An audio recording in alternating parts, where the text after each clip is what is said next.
Boa noite a todos, mais uma vez. Muito bom poder trazer a palavra de Deus a cada um que está aqui.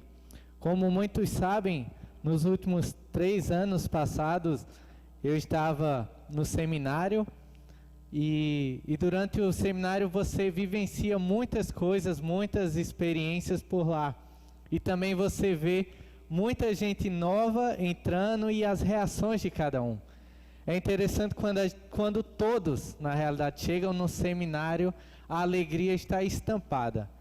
Pode botar o que for na frente deles, que eles vão estar alegres, vão estar contentes, vão fazer tudo com toda disposição. Mas, infelizmente, quando passa um tempo, começam algumas reclamações. E eu diria que a maior parte das reclamações lá, em uma das áreas, é com relação à comida. E você imagina cada um de um local do país se acostumando a comer de forma diferente na realidade da sua casa. Então você olha aquilo e faz, caramba, eu vou ter que me acostumar com isso, e vai aquelas situações. Fora quando entra, e lá no nosso chegou uma época que teve isso, do costume de saber o que ia comer todos os dias. Então, por exemplo, eu vou dar o caso de mim, toda segunda tinha carne em cubo, que era cozinhada. Eu não sei nem como fazia direito, né? Mas eu particularmente não gostava, eu detestava a segunda-feira, porque eu dizia, caramba, eu estou voltando do ministério, vou comer aquela bendita carne que vão botar e eu não gosto de jeito nenhum. E eu reclamei durante muito tempo, até que tiraram a carne da segunda, né? Eu voltei a ficar feliz nesse quesito. Mas é impressionante como muitas vezes na nossa vida a gente se alegra no início, mas pouco tempo depois a gente já está reclamando. E isso eu me recordo de algo também que foi bastante marcante para mim, que foi uma mini sobrevivência. E que a turma todo ano, no início do ano, a turma nova que chega, ela participa. E a gente alegre foi caminhando, eu vou contar, né? Caminhando 4 horas aí durante um percurso, 4 a 5 horas. Feliz, gente, a gente estava muito feliz de caminhar. E é como você talvez imagine o Pará. Aquela estrada de terra, só mato de um lado e do outro, aquela mochila nas costas e uma panela para cozinhar no meio do mato, e todo mundo alegre. E foi, mas a gente sabia que no fundo, quando voltasse, iria ter um churrasco. A gente ia para uma churrascaria e todo mundo estava só pensando na volta já. E aí foi os dias lá, a gente lutando para conseguir comer. E aí chega no último dia, o coordenador da gente fala, vocês sabem alguma informação que vai ter? A gente, não, sabe que vai ter churrasco. Pois é, a partir de agora não terá mais churrasco, porque vocês sabem dessa informação. E a volta que seria de ônibus, vocês vão voltar a pé, do jeito que vieram. E aí 3 dias, você imagina o que é 30 pessoas, louco para comer direito, ter que voltar novamente andando. Gente, vocês não têm noção do que foi de reclamação e murmuração durante um período de 1 hora. Eu nunca tinha visto tanta gente murmurar, e isso eu me incluo no meio, reclamando do início ao final, ao ponto que quando a gente chegou no seminário ainda teve que tomar uma dura de tanto que a gente reclamou. E hoje eu queria olhar uma passagem com vocês que vai mostrar um pouquinho disso, do povo de Deus caminhando no deserto e reclamando diante das circunstâncias. Queria que vocês abrissem em Números, capítulo 11.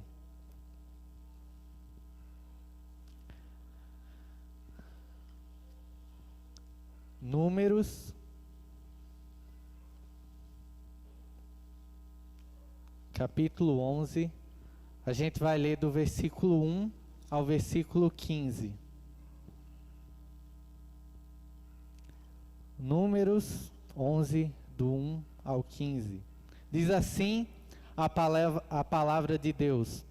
Queixou-se o povo de sua sorte aos ouvidos do Senhor. Ouvindo, o Senhor acendeu-se-lhe a ira, e o fogo do Senhor ardeu entre eles, e consumiu extremidades do arraial. Então o povo clamou a Moisés, e orando este ao Senhor, o fogo se apagou. pelo que chamou aquele lugar de Taberá, porque o fogo do Senhor se acendera entre eles. E o populacho que estava no meio deles veio a ter grande desejo das comidas dos egípcios, pelo que os filhos de Israel tornaram a chorar e também disseram: quem nos dará carne a comer? Lembramos-nos dos peixes que no Egito comíamos de graça, dos pepinos, dos melões, dos alhos silvestres, das cebolas e dos alhos. Agora, porém, seca-se a nossa alma, e nenhuma coisa vemos senão este maná. Era um maná como semente de coentro, e a sua aparência semelhante a abdérium.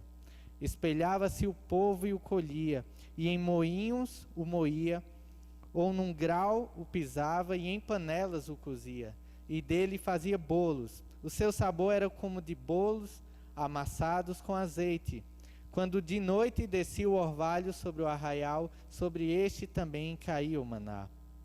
Então Moisés ouviu chorar o povo por famílias, cada um à porta de sua tenda, e a ira do Senhor grandemente se acendeu, e pareceu mal aos olhos de Moisés. Disse Moisés ao Senhor: por que fizesse mal a teu servo, e por que não achei favor aos teus olhos, visto que puseste sobre mim a carga de todo este povo? Concebi eu, porventura, todo este povo? Dei-o eu à luz para que me digas: leva-o ao teu colo, como a ama leva a criança que mama, a terra que sob juramento prometeste a seus pais? Donde teria eu carne para dar a todo este povo? Pois chora diante de mim, dizendo: dá-nos carne para que eu possa comer. Eu sozinho não posso levar todo este povo, pois me é pesado demais. Se assim me tratas, mata-me de uma vez, eu te peço. Se tenho achado favor aos teus olhos, e não me deixes ver a minha miséria. Vamos orar? Querido Deus, obrigado, Senhor, por mais uma oportunidade que a gente tem de abrir a Tua palavra, de estudá-la, de poder entender o Teu propósito, Senhor, para as nossas vidas, entender qual o desejo que o Senhor tem para cada um de nós como Teu povo, Pai. Que o Teu Espírito Santo possa continuar a falar ao meu coração e ao coração de cada um que está aqui, Deus. É assim que nós oramos, em nome de Jesus. Amém. Números não é aquele livro que talvez você enche a boca para querer ler na sua casa, né? Acho que talvez até o título Números, se você não gosta de matemática, olha, já deixa ele meio de lado. Mas esse título é um título grego que está relacionado aos dois censos que acontecem no livro. Então, quando você olhar para o livro de Números, no capítulo 1 até o capítulo 4, você vai ver um censo entre eles, assim como também no final do livro. E por causa disso, meio que surgiu esse nome de Números para esse livro. Mas o nome dele, em hebraico, seria No Deserto. E no deserto significa mais ou menos a história do que o livro quer tratar. Números registra os relatos que aconteceram com o povo de Deus durante os 40 anos que eles estavam no deserto, a partir do momento que ele sai do Monte Sinai até o momento em que ele está próximo a entrar na terra prometida. E no meio, então, dos dois censos, a gente se encontra a centralidade de Números, que são as histórias que acontecem lá. E nessa história, a gente vê o povo de Deus com uma fé abalada. A gente vê o povo de Deus faltando obedecer a palavra do Senhor, que era bem clara para cada um deles. A gente vê o povo de Deus murmurando em diversos momentos. E várias pessoas dizem que o nome desse livro poderia ser Murmuração, porque é toda hora o povo reclamando. Deus providencia as coisas e o povo continua murmurando daquela situação. Então, esse era um povo que tinha vivido escravo no Egito, mas que o Senhor libertou a cada um deles, e eles se alegraram mediante isso.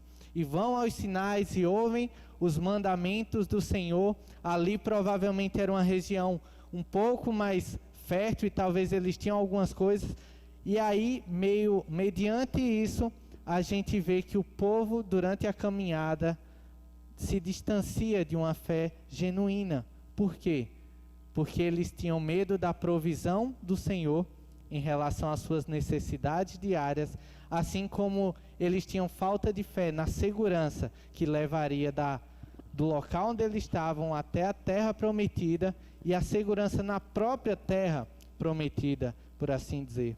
É por isso que a gente começa o texto no capítulo 11, no versículo 1, com o verbo, dizendo aqui, queixou-se.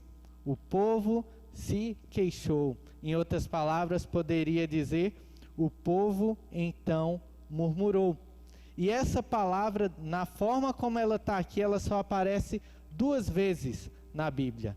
Aparece aqui em Números 1 e aparece outra em Lamentações. Só que antes eu queria explicar um pouquinho sobre ela. No hebraico, quando a gente está estudando, a gente tem a força do verbo na sua intensidade e na ação que ela quer mostrar. O que isso quer dizer? Quando a gente pensa em verbo no português, e eu não sou tão bom em português assim, para vocês que estão ouvindo, a gente olha muito o quê? Passado, presente e futuro. Isso de maneira bem simples, passado, presente e futuro. No hebraico, ele não quer saber muito de passado, presente e futuro. Ele quer saber a ação é completa ou a ação é incompleta. Se for incompleta é porque ainda falta completar, então vai estar no futuro. Se a ação é completa, vai estar no passado. Fora isso, ainda tem a intensidade. Existe um verbo normal, um verbo intensivo e um verbo de causa. E aí, nesse texto, a ideia é de realmente intensa reclamação. O que seria, para entender melhor também isso? Eu poderia simplesmente dizer que eu morri. Eu morri é o verbo matar e você entenderia. Ele foi morto. Mas se eu disser que eu morri e fui massacrado, aí vai dizer já como foi essa morte. É assim que o verbo em hebraico quer dizer. Então, quando a gente aparece aqui, queixou-se, está numa forma intensiva, quer dizer que o povo reclamava. E reclamava muito. E não parava de reclamar em nenhum momento. Não era algo que fez aquela reclamação e parou. Não, mas provavelmente ele passava o dia todo murmurando. Passava todos os momentos reclamando das situações que apareciam. E aí eu queria olhar com vocês o texto em que esse verbo vai aparecer novamente, que é Lamentações, capítulo 3, versículo 39.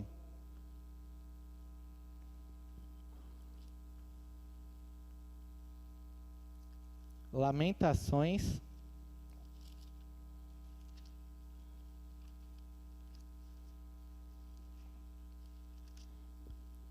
capítulo 3,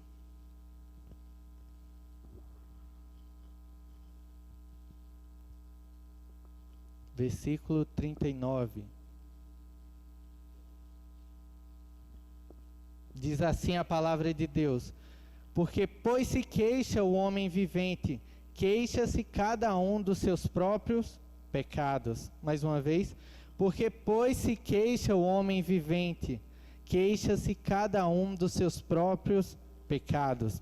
Aqui, exatamente, o povo estava exilado.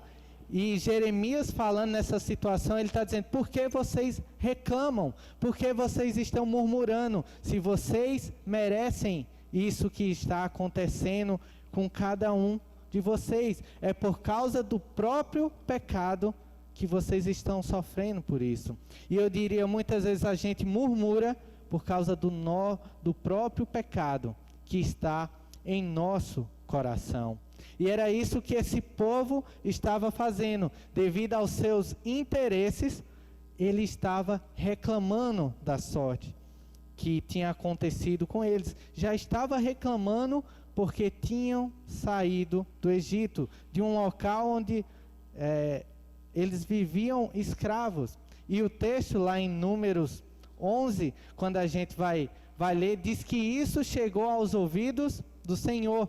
Essa expressão aos ouvidos do Senhor quer dizer que era no próprio tabernáculo, na própria igreja, como se a gente fosse trazer para hoje, é que o povo estava reclamando. Imagina, já é ruim reclamar em casa, em outros locais. Imagina agora todo mundo aqui, o culto acontecendo e você murmurando, e você reclamando de alguma coisa, talvez de um louvor que não gosta, de situações. Era mais ou menos isso que estava acontecendo naquele local.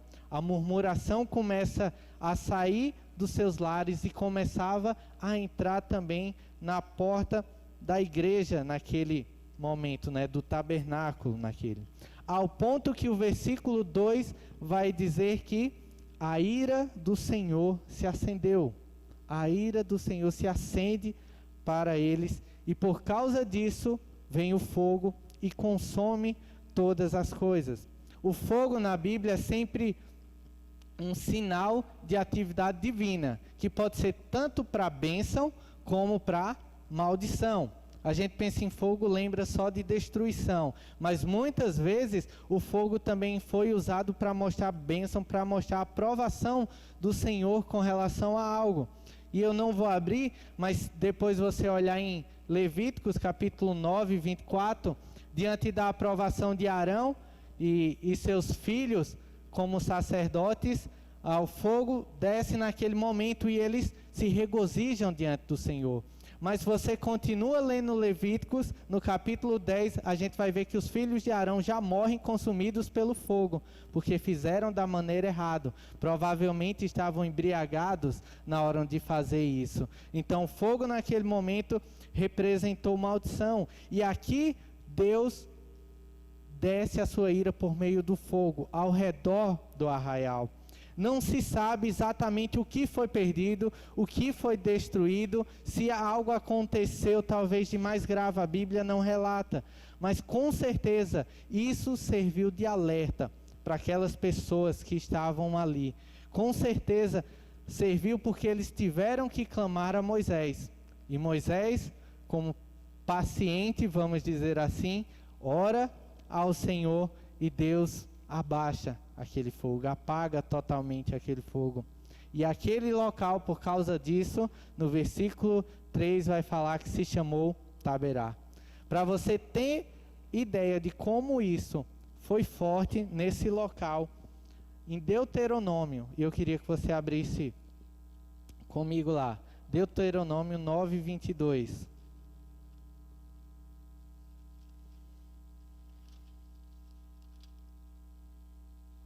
Deuteronômio capítulo 9, 22. Vai citar esse acontecimento. 9, 22 diz: também em Taberá, em Massá, em Quibrote Hatavá, provocaste muito a ira do Senhor. E ele cita exatamente esse local onde ele está, como foi um local em que a ira do Senhor se acendeu grandemente. Aí você tem a ideia do tamanho, realmente do quanto aquele povo reclamava. E você pode pensar, não, então eles pararam de reclamar, né? Reclamaram, Deus meio que puniu, Moisés ora, apaga o fogo e aí o povo então vai cessar. Não. Quando a gente continua lendo Números, quando a gente lê o capítulo 4, começa dizendo que houve o populacho. E aí é também a única vez que aparece esse termo na Bíblia, que significa um ajuntamento de pessoas que não era israelita. E Êxodo 12, 38 vai dizer que subiu também com eles um misto de gente, de ovelhas, de gado e muitíssimos animais. Então, o povo que não era de Deus, que também estava junto deles, começaram a reclamar. E eu diria, até aí não tem problema, porque é o povo que não conhecia a Deus, então eles reclamavam. Era da natureza deles reclamar. Só que isso foi tão assim que quando você olha, está quem reclamando? De novo, os filhos de Israel. O povo de Deus, mais uma vez, está reclamando. E a palavra do Senhor vai mostrar de como é que a gente vai comer carne. Eu quero comer carne, e aí tem alguns que gostam, né? Eu fico pensando, gostar de pepino, de alho, dessas coisas, eu acho que eu ia reclamar só pela parte da carne mesmo, né? Mas eles queriam ao ponto que eles choravam. E quando você vê o termo chorar, é literalmente chorar. E quando eu penso em chorar por querer algo, eu só penso numa criança no supermercado, matando o pai de vergonha, se esperneando no chão, chorando de tudo que é jeito, querendo aquela bala, ou querendo aquele chocolate, ou querendo qualquer coisa que ela quer, né? Então ela vai passar o dia, talvez, chorando para querer satisfazer o seu próprio gosto. Como é complicado a murmuração nesse sentido. Como ela se volta totalmente para os desejos internos do nosso coração. E muitas vezes a gente não percebe, acha que é certo, que é lícito o que você está reclamando, mas na realidade é apenas egoísmo, na maioria das vezes é apenas um grande desejo, como o próprio texto vai falar assim. E é interessante que tem um texto paralelo com esse, de coisas antes que aconteceram, que mostra o povo continuando a murmurar. Não foi só esses dois casos, antes já tinha acontecido. Abra comigo, deixe guardado aí em Êxodo, capítulo 15, versículo 24.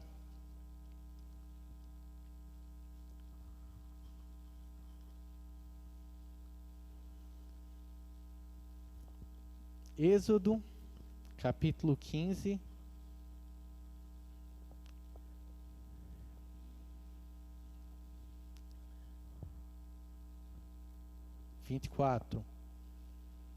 E aí eu não vou ler tudo, mas no texto ele só vai falar: e o povo murmurou contra Moisés, dizendo: o que havemos de beber? Se você olhar um pouquinho antes, no 15, eles vão estar se alegrando. Vai ter o cântico de Moisés pela libertação do Egito.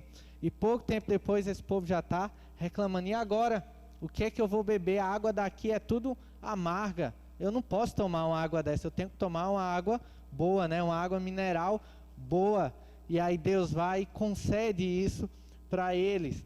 E aí quando você olha em seguida no texto, no 16, mais uma vez eles estão reclamando por comida. Olha o 16, o versículo 2 e 3. Toda a congregação dos filhos de Israel murmurou contra Moisés e Arão no deserto. Disseram-lhe os filhos de Israel: quem nos dera tivéssemos morrido pela mão do Senhor na terra do Egito, quando estávamos sentados junto às panelas de carne e comíamos pão a fartar, pois nos trouxeste a este deserto para matardes de fome toda essa multidão. Está o povo mais uma vez reclamando, quer comida. E aqui quando a gente lê o texto, Deus manda o maná, e eles provam disso, e eles comem e se alegram sobre isso. E no nosso texto em Números, eles já estão reclamando: danado, só tem esse maná para comer, só tem essa carne em cubo na segunda-feira para se fazer, não pode fazer uma outra coisa não? Será que não dá para variar esse cardápio? Eu tenho que comer a mesma coisa todos os dias? Como é triste ver a murmuração. E a gente está pensando aqui só em comida, mas na realidade isso se aplica em muitas coisas na nossa vida. Muitas vezes a gente passa um grande tempo pedindo um emprego a Deus, e a gente ora e pede para que irmãos orem com a gente, e a gente arruma um emprego.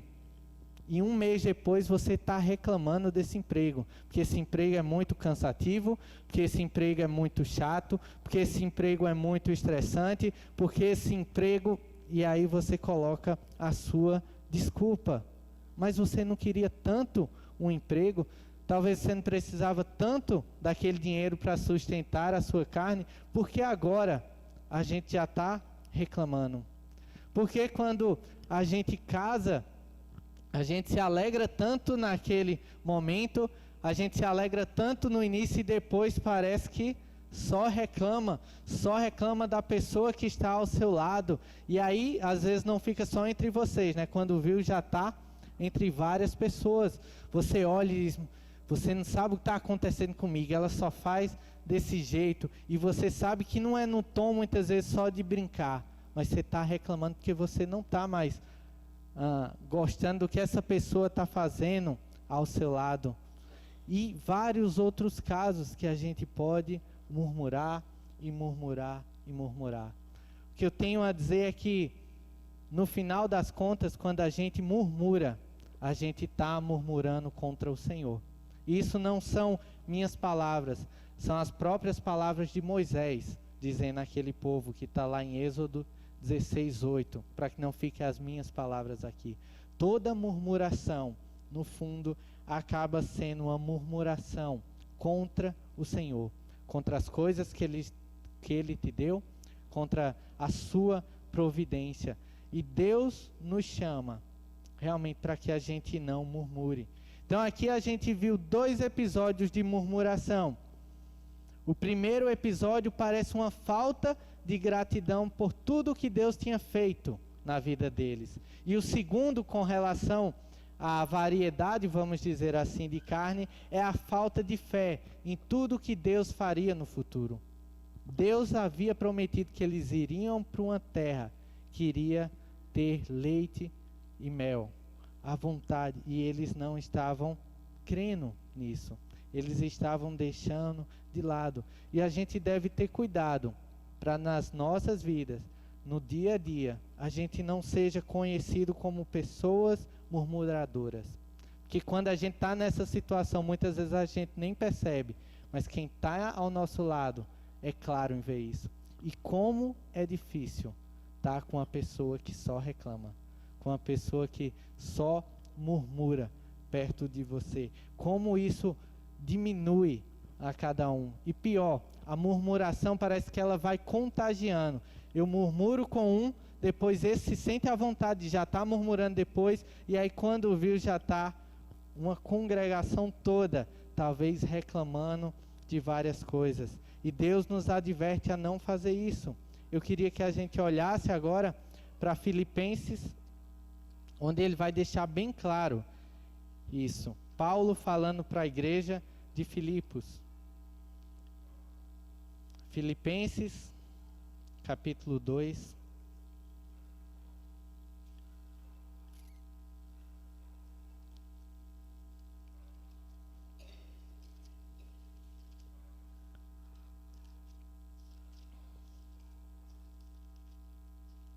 Filipenses capítulo 2, do versículo 12 até o versículo 15, diz assim: Assim, pois, amados meus, como sempre obedeceste não só na minha presença, porém muito mais agora na minha ausência, desenvolvei a vossa salvação com temor e tremor. Porque Deus é quem efetua em vós tanto querer como realizar, segundo a sua boa vontade.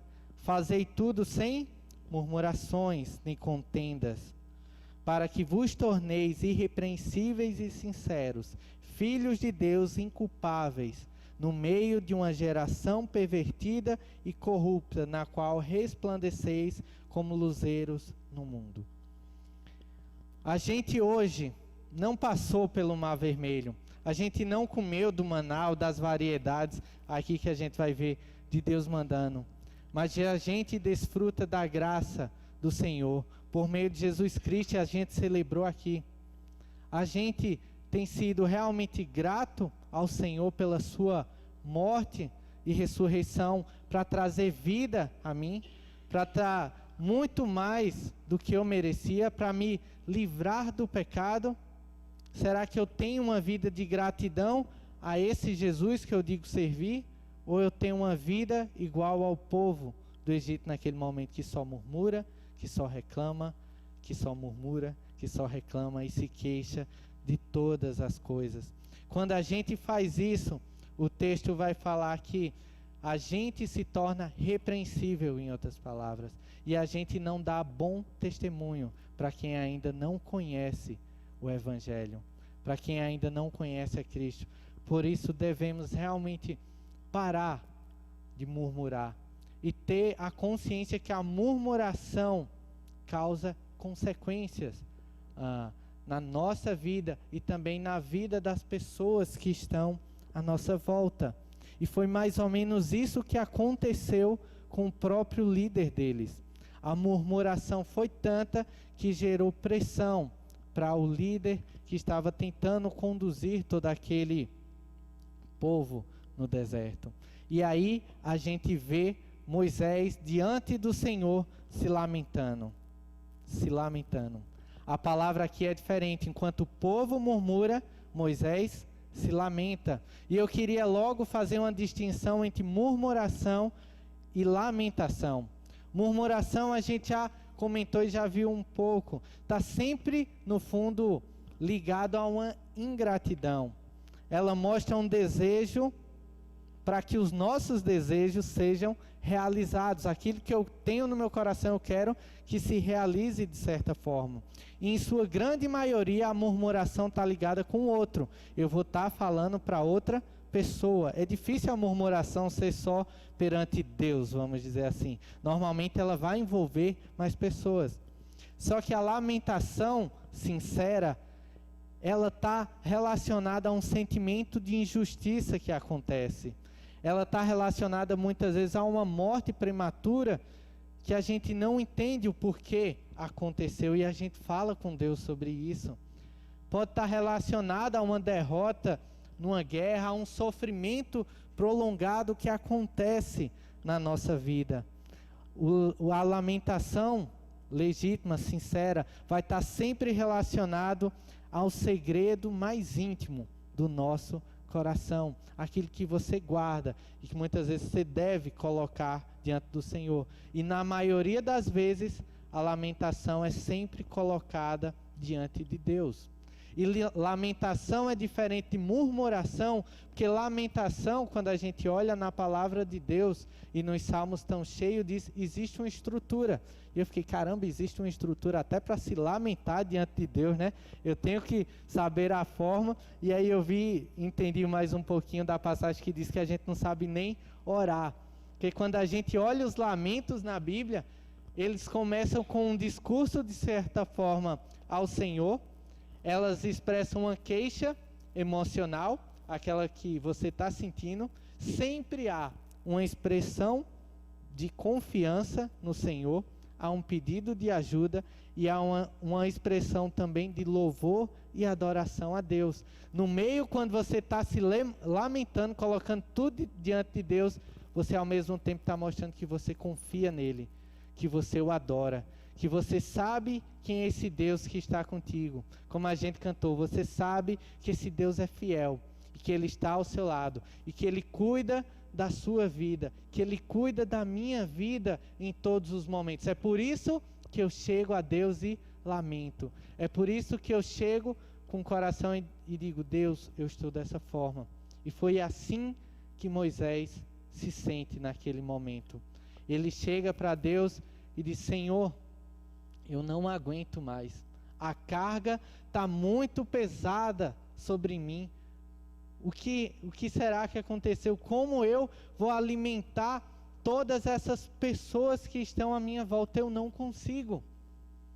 Como pode? Será que fui eu que gerei a cada um desses? E é interessante aqui que Moisés se coloca como um pai e uma mãe que cuida dos seus filhos. Porque Moisés era alguém que tinha que levar aquele povo a aprender mais do Senhor, sempre com amor e ternura, independente das coisas.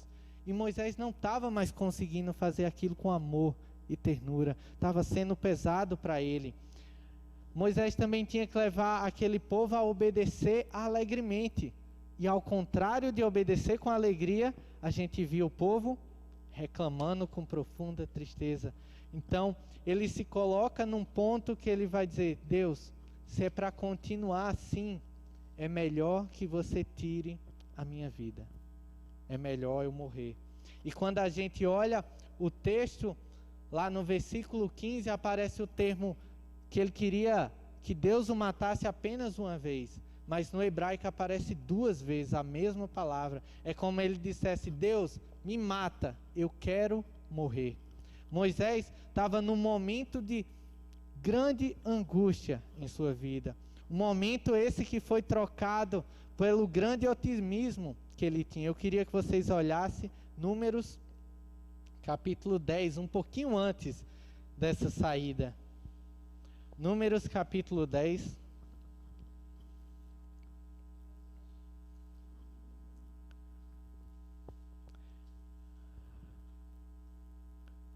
Números capítulo 10.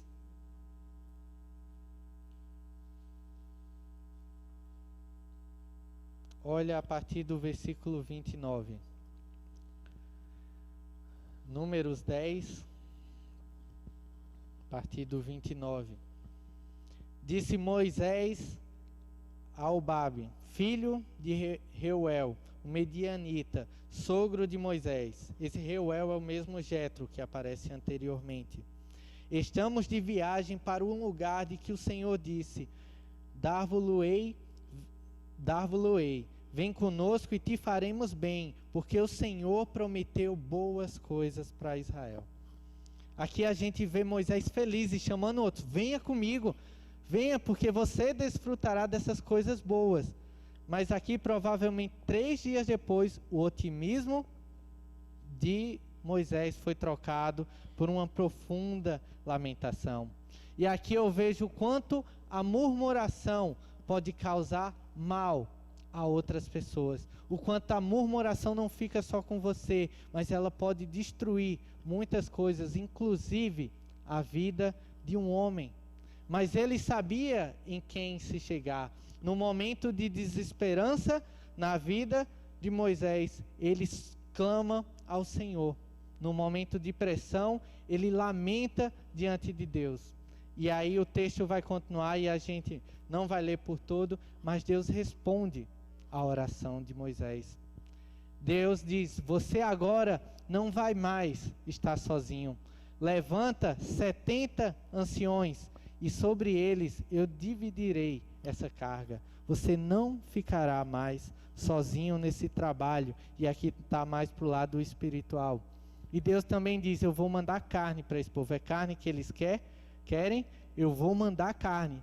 Carne ao ponto de sair pelos narizes deles. E aí, pelos ouvidos, eu fico imaginando Deus falando isso. Que a carne vai se entupir de carne, meu filho. Você vai morrer de tanta carne que você vai comer. E é exatamente isso que acontece. Há pessoas, e aqui mostra que lá mais para frente, muitos morrem devido a uma praga que Deus mandou mediante a ira que se acendeu contra aquele povo. Não é carne que vocês querem? Comam carne, mas também morram, sejam afastados de dentro de mim. A gente vê que a murmuração, ela gera exaustão, mas a lamentação sincera perante o Senhor gera paz. Moisés teve paz no coração, após se entregar totalmente a Deus. Aquele povo que murmurava, a gente vai ver, continua murmurando.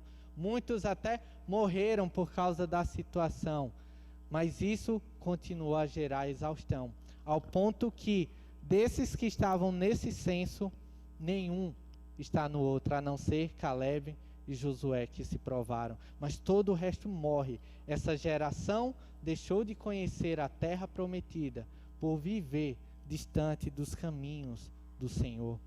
Então, hoje, eu diria, evite a murmuração em seu dia a dia, mas não deixe de praticar o lamento sincero diante do Senhor, porque Ele tem prazer em ouvir a sua oração. Deus não quer ouvir a sua murmuração, mas Deus quer ouvir a sua lamentação. Ele está pronto a ouvir todos os anseios, os desejos do seu coração, mas ponderados mediante a palavra de Deus. E Ele traz sim esperança novamente para as nossas vidas. E eu pergunto, como tem sido a minha vida e a sua vida perante o Senhor? Será que eu sou alguém conhecido como um murmurador ou alguém que confia plenamente no Senhor e tem se derramado perante Ele nos momentos de dificuldade? Será que você já pode chamar realmente a Deus de Pai e se lamentar perante Ele? Será que você já conheceu dessa graça que foi dada e você é grato mediante isso? Lembra, murmuração e gratidão, eles são excludentes. E eu diria para você, se você, assim como eu, muitas vezes murmura e reclama, troque pela gratidão.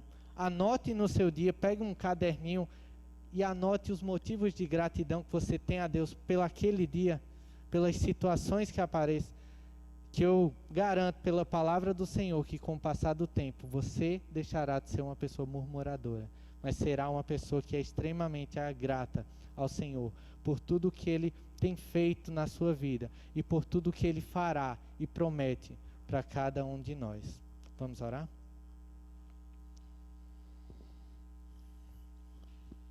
Querido Deus, nós como Teu povo realmente queremos ser gratos, Senhor, por tudo que o Senhor fez por cada um de nós, Pai.